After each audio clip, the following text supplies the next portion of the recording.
Bonjour et bienvenue sur ce nouvel épisode du podcast MK Framework. Au menu de ce jour, nous allons parler de la manière de créer un web service avec le MK Framework. Alors, je vais d'abord, comme d'habitude, télécharger le framework. Donc, j'ai téléchargé la dernière archive que j'ai mis dans répertoire web. D'accord, donc là, c'est dans mon répertoire web. Comme à l'habitude, je vais le dézipper. Voilà. Je me rends donc dans ce répertoire-là et je vais donner les droits d'écriture au répertoire data généré. Data généré. Pour rappel, ceci n'est nécessaire que si vous êtes sur un environnement avec une gestion de droits stricte comme Linux ou Unix ou BSD comme macOS. Donc lecture-écriture, là c'est bon. Sous Windows, il n'y en a pas besoin. Voilà. Maintenant, je vais créer juste une application. D'accord? Alors, pour information sur ce podcast, nous allons créer un simple web service qui permettra de faire une conversion franc-euro et euro-franc. Voilà, tout bêtement. Donc je vais l'appeler convertisseur. Voilà, convertisseur. Voilà, je crée mon application. Donc là, si on va voir, comme d'habitude, on a une application simple. Je vais me rendre dans le répertoire qui a été généré, donc data généré convertisseur, pour aller dans cette application-là. Donc c'est une application normale jusqu'à présent. Alors, sur le site du MK Framework, voilà, dans la rubrique Fac, foire aux questions, il y a une rubrique pour créer des web services. Donc, je m'y rends. Et là, on voit qu'il va falloir créer un deuxième fichier dans public. Pourquoi? Parce que lorsque vous créez un web service sur MK Framework, vous avez la possibilité soit vous créez une application entière qui ne fait que web service, soit vous créez une application hybride qui va permettre de faire de la navigation, de s'authentifier, etc. et qui permettra également de faire web service. Moi, je vais plutôt utiliser donc la seconde. Donc, on va faire une application hybride. Donc, notre projet qui s'appelle ici Convertisseur pourra avoir une interface, des pages de navigation, etc. et aura également une partie web service. Donc là, pour créer la partie web service, on va créer dans le répertoire public un fichier webservice.php. Je l'appelle webservice.php pour information, vous l'appelez exactement comme vous voulez, hein. Il n'y a pas de règle là-dessus, hein. C'est pour que ce soit un peu plus simple à comprendre. Webservice.php, voilà. Sur le site, on nous dit vous déterminez la variable de navigation. Donc, on va dire que lorsqu'on va arriver sur, je vais vous montrer d'ailleurs, on va, ici on est sur défaut index, d'accord? Et si ici on fait web service.php, on a une erreur parce qu'il n'arrive pas à créer, pardon, à charger le module web service. Donc justement, on va venir le créer. Donc, pour rappel, sur le site du MK Framework, sur l'instant d'après, on nous demande de créer le module web service. Donc, c'est ce que l'on va faire. Donc, éditer le projet. Module, on va créer un module. On va appeler web service. Et on va appeler la méthode index. D'accord? Alors, pour information, pourquoi web service index? C'est parce que ici, on force la variable de navigation. On dit la navigation, c'est web service. Donc, le module web service est index, donc l'action index. Donc normalement, je crée un module web service et une action index. Voilà. Donc là, si on revient sur la page qui était en erreur, puisqu'elle n'arrivait pas à ouvrir le module web service, puisqu'il n'existait pas, si je réactualise, là je n'ai pas de problème et je cherche bien le module web service et l'action index. D'accord? Donc là, pour l'instant, le fichier webservice.php, contrairement au fichier index.php qui va venir charger les modules correspondants en fonction de l'URL, ici il va charger que le module web service et l'action index. Donc on charge bien le module web service et l'action index. Voilà. Maintenant je vais revenir donc sur la page du framework. Donc là on a bien créé notre module web service avec l'action index. Ensuite, ce qu'on voit en premier, c'est que l'on va demander à désactiver le cache du WSDL. Alors, le WSDL, c'est quoi? Dans un web service, donc un web service, c'est quoi? C'est une manière d'interagir avec une application à distance, donc en passant par le web. On va avoir une sorte de menu des actions disponibles pour ce web service. Ceci, on l'appelle le WSDL. WSDL est une sorte de menu de mode d'emploi, si vous voulez, pour utiliser le web service, qui est écrit en XML. Donc déjà, première chose, là ici, on va désactiver donc le cache du WSDL parce que sinon, si on le modifie, le client qui se connectera à notre web service ne sera pas conscient qu'il a changé. Pour créer le WSDL, plutôt que de s'amuser à créer un XML, le framework vous propose un plugin qui s'appelle le plugin WSDL. Donc on va l'initier. Voilà. Donc là j'initie mon module, mon plugin WSDL.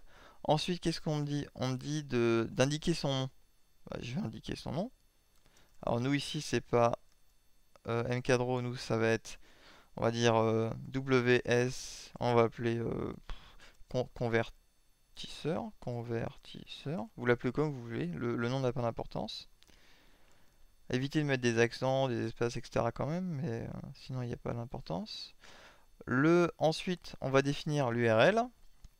Donc ici, l'URL, vers l'adresse du web service. Donc nous ici c'est, on y revient, voilà, c'est l'adresse de la page où on se situe, donc le web service. Voilà. On continue à suivre le tutoriel. Là, on va passer à la partie intéressante. Dans notre WSDL, comme je l'ai indiqué, c'est une forme de menu de notice pour utiliser notre web service. Donc, il va bien falloir indiquer quelles sont les méthodes disponibles.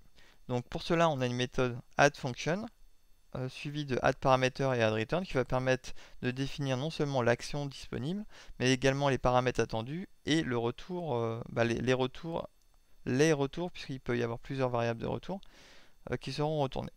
Donc là, on va faire donc addFunction. Donc on va faire au plugin WSDL. Je vais ouvrir le plugin, comme ça permettra d'avoir l'autocomplétion, ce sera plus pratique. Plugin WSDL, voilà. Je reviens, tac. addFunction, voilà. Donc nous, ici, on va créer deux méthodes. On va créer, d'ailleurs, je vais les créer maintenant, ça sera plus simple. Attendez, je vais les faire en parallèle. On va créer notre classe qui va s'appeler WSConvert. Voilà. Il va y avoir une méthode public fonction, convert from franc to, ou tiens, à l'inverse, from euro to franc, d'accord, qui va recevoir une valeur et va retourner value fois 6,55. Voilà. Donc nous, notre web service, donc il prendra en entrée une valeur, il retournera la valeur multipliée par 6,55 pour avoir la valeur en francs. Donc justement, donc notre fonction, elle va s'appeler convert from euro to franc, d'accord? Donc c'est le nom de la méthode. Ensuite, notre méthode, elle va avoir un paramètre qui est value, d'accord? Qui est de type flottant. Voilà. Et notre méthode, attends, je vais rester sur mon indentation, plugin WSDL, elle va faire un return qui va être converted flottant. Voilà. Donc nous, on va avoir une fonction qui est convert from euro, qui va avoir un paramètre value, d'accord, qui est de type flottant et qui va retourner, on va indiquer son nom converted et qui va retourner un flottant. J'y reviendrai juste après pour savoir pourquoi on met des noms variables. C'est pour permettre d'avoir plusieurs variables de retour. Mais ici, ce n'est pas le cas. Ici, j'en retourne qu'une. Donc, on va déjà faire cet exemple simple. Et après, je ferai pour faire un exemple un peu plus compliqué. Donc là, on a presque fini. Sauf que, comme je vous le disais tout à l'heure, le WSDL, c'est une notice. Et donc, cette notice va bien falloir l'afficher. Et comment on l'affiche? Eh bien, par convention, on demande à l'adresse du web service .WSDL pour obtenir ce WSDL. Donc nous, ce qu'on va faire, tout simplement, c'est qu'on va dire si on reçoit en get WSDL, d'accord, donc .WSDL, d'accord, on va afficher, comme on le voit, show, on va afficher notre WSDL. Donc, voilà. Pour information, je vais mettre un exit ici pour ne pas afficher le reste de la page, puisqu'une fois on a fini ici, on ne voudra pas afficher le reste du template puisqu'on est sur du XML. Donc là, si je reviens sur ma page, je réactualise, il n'y a rien de plus. Par contre, si je fais WSDL, là on voit bien mon WSDL qui s'affiche. D'accord? Alors j'ai mis exit parce que si j'enlève le exit, vous allez voir que ça va provoquer une erreur. Pourquoi? Parce que je vais me retrouver après le XML avec le reste de la page. Or ce n'est pas le cas. Nous, on ne souhaite pas ça. Vous avez une autre méthode également. Vous pouvez tout simplement enlever le exit ici, enlever le before ici, et enlever le after ici. Et là, vous n'avez pas besoin de gérer de... Ah oui. Là, vous avez un truc tout bête, c'est la gestion de l'erreur. Donc, root set config var mode prod. Set config... Ah pardon, site mode prod. Voilà. Pourquoi j'ai fait ça? Le problème qu'il y avait juste à présent, d'accord, ici, je vous explique tout bêtement. Ici, en fait, si on regarde la page qui est générée, c'est qu'on va se retrouver à la fois avec du XML, mais également avec le reste de la page qui va essayer d'afficher la barre de debug qui est située en bas. Donc en fait, en mettant le mode du site en production, on n'a pas la barre de debug, ce qui nous permet de ne pas avoir l'erreur. Vous avez une autre méthode également pour faire cela. Vous pouvez enlever ceci. D'accord? Donc là, on a l'erreur. Vous pouvez aller dans conf, sitini, et donc pour désactiver, pas dans sitini, mais dans mode, pour désactiver la barre de debug, mettre prod ici. Voilà, tout bêtement. Donc là, pour revenir à nos moutons, là on a juste fait la partie qui va permettre d'afficher WSDL. Mais vous allez me dire, oui, mais là on a le WSDL, c'est bien, on a notre fonction, c'est bien, mais il n'y a aucun lien entre notre site et le web service en lui-même. Eh bien, on va y venir tout de suite. Le else que l'on voit là, donc c'est soit on demande le WSDL, donc là on vient de l'afficher, soit on va initier notre serveur. Donc on met else, d'accord. Là on voit au serveur égale SoapServer. On va faire pareil. Alors SoapServer c'est une fonction propre à PHP, d'accord, c'est dans la librairie standard. Et donc là on voit l'adresse de notre web service avec le WSDL. Donc c'est l'adresse avec le point d'interrogation WSDL qu'il faut lui donner. Donc voilà. Et il y a un paramètre qu'on va reprendre également, qui est toujours pareil de désactiver le cache WSDL pour éviter, si vous modifiez votre WSDL ou donc les fonctionnalités en cours, que les clients ne puissent pas les voir. Après, une fois que cela est bon, vous pourrez enlever cette partie-là pour laisser le cache actif. Mais là, c'est pas le cœur de notre problème. Donc là, nous allons définir la classe qui va être utilisée. Donc là, vous allez voir pourquoi on a créé ces classes-là. Tout simplement parce que ici, notre serveur web service, on va lui dire la classe que tu veux utiliser, et bien c'est celle-là. Voilà. Et on va rajouter handle. Voilà, handle pour que ça soit actif. Au serveur handle, et voilà. Donc là, on se situe, on a déjà notre web service qui fonctionne. Je vais juste vérifier la syntaxe. Voilà, j'ai pas d'erreur de syntaxe. Donc là, on a notre partie WSDL qui affiche notre WSDL, et sinon, on utilise notre classe pour faire le web service. Vous allez me dire, oui, mais ça c'est bien théorique, mais on voudrait bien vérifier que ça marche. Bien, j'ai pensé à vous. J'ai installé SoapUI, qui est un petit client en Java qui permet de tester les web services. C'est très pratique donc justement dans le cadre de ce tutoriel et dans le cas où vous auriez des web services à développer pour pouvoir les tester. Donc là, il nous demande le nom de notre projet. Donc nous ici, c'est convertisseur. Vous l'appelez comme vous voulez, hein, il n'y a aucun lien entre les deux applications.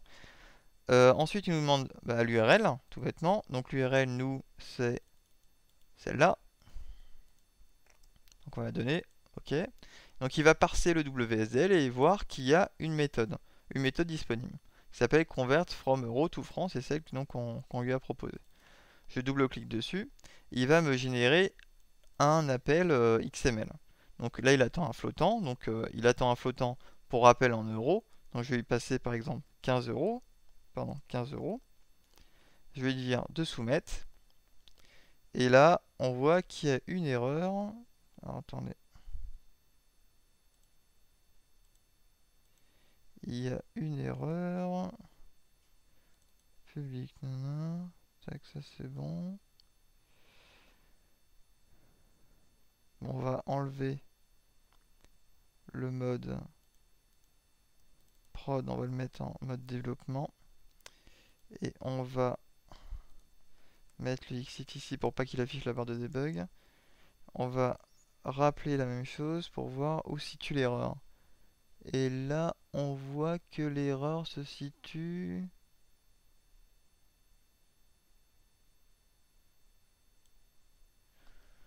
C'est